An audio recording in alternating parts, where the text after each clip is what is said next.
And this can be a very, very expensive mistake you can do when buying a property in Portugal.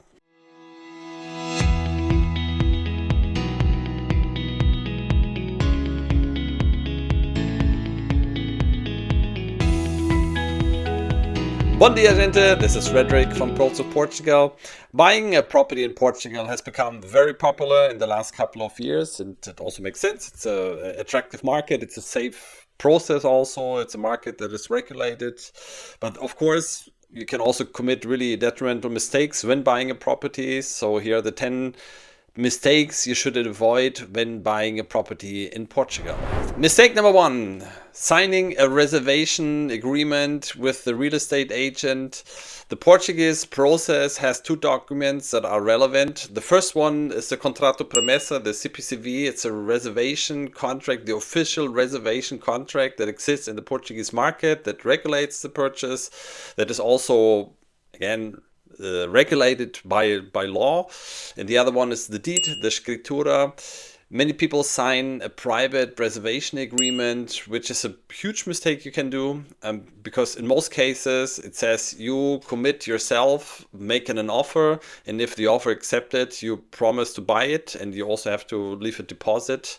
But in this case, you don't know anything about the property, legal aspects, are all the documents correct, are the tenants, you know nothing officially, but you already commit yourself when the offer is accepted to buy it, which is a big stupidity. So first mistake is signing a reservation contract with a realtor in Portugal. The second mistake is a little bit more difficult to see. In Portugal, since 2024 January, you can sell and buy a property without the usage license, licença de utilização, but it doesn't make sense, and it's a huge mistake to buy without. You should always insist in the scritura and the deed to have this license available or on the table. Why? Because first of all, if you buy without, then it's your responsibility to get it, and you will need it if you would like to maybe get a credit, or if you would like to get insurances and so on. And it's also expensive. This can cost up to 5,000 euros if you need a project with an architect with it. And the second is, in many cases, it's not even possible to get one. So if you want to avoid really problems afterwards with the building, especially in non-urban areas, always insist in the licença de utilização when purchasing a property in Portugal. The next 3 mistakes have to do with buying with a mortgage.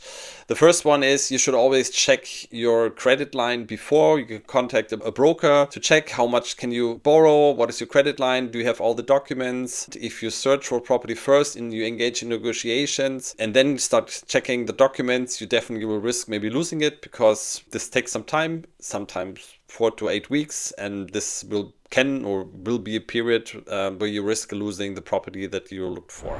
When you buy with credit or mortgage in Portugal, it's definitely also important, first of all, to sign a CPCV. This is a contract, the pre-contract that you have to sign in order to start the final process with a bank. And in the contract, it's absolutely important to put a clause that if you don't get the credit, you don't have to advance with the purchase and you will get your money back. So this is sometimes forgotten. The credit was not passed, then you lose the deposit, which is usually 10%, and this can be a very, very expensive mistake you can do when buying a property in Portugal.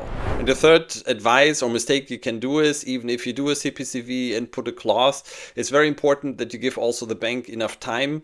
So to be on the safe side, to really ensure that the bank has enough time, and the bank, if you purchase with a bank, they will also set the deed with their own staff and their own notary. So it's not up to you to put it, and they will set it whenever they are ready.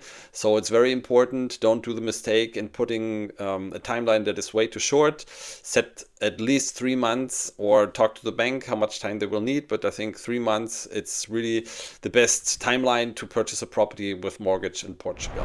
Mistake number 6, it's buying without due diligences.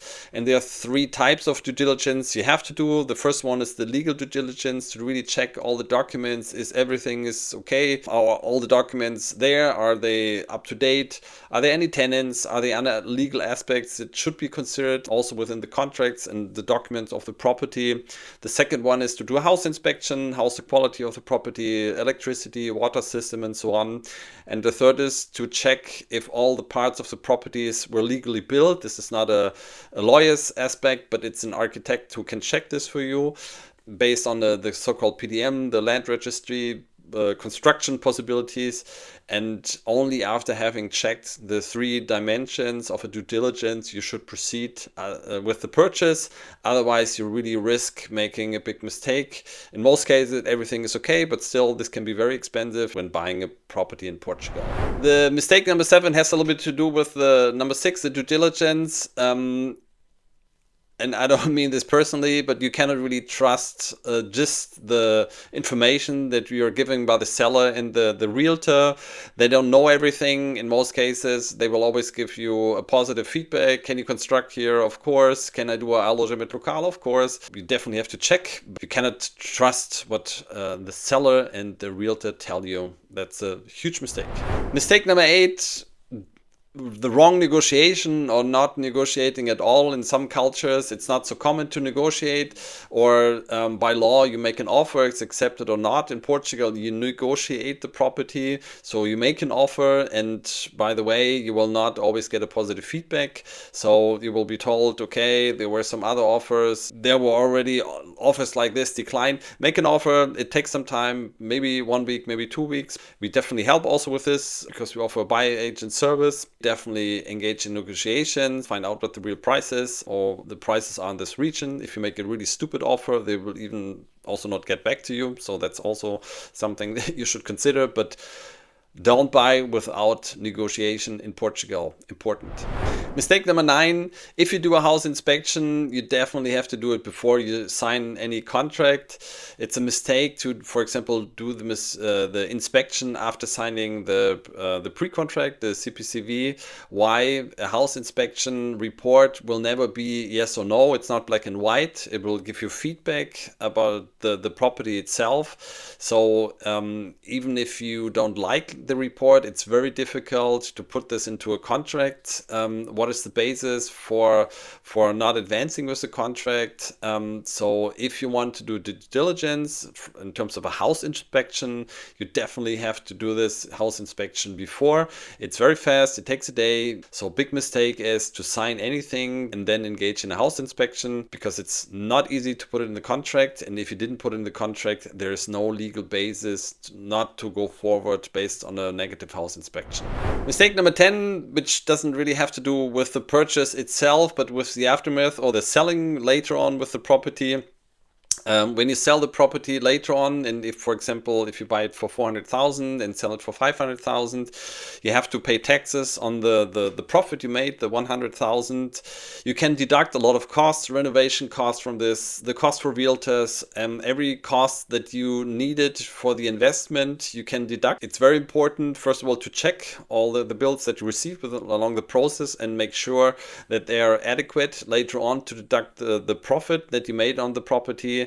And of course also keep them 10 years. Sometimes it's a long period of time, maybe when you sell it, or 20 years, but still this can be a quite expensive mistake in the future when buying a property in Portugal.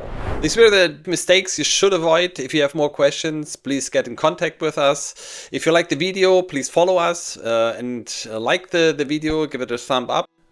And don't forget, stop surviving, start living. See you in Portugal.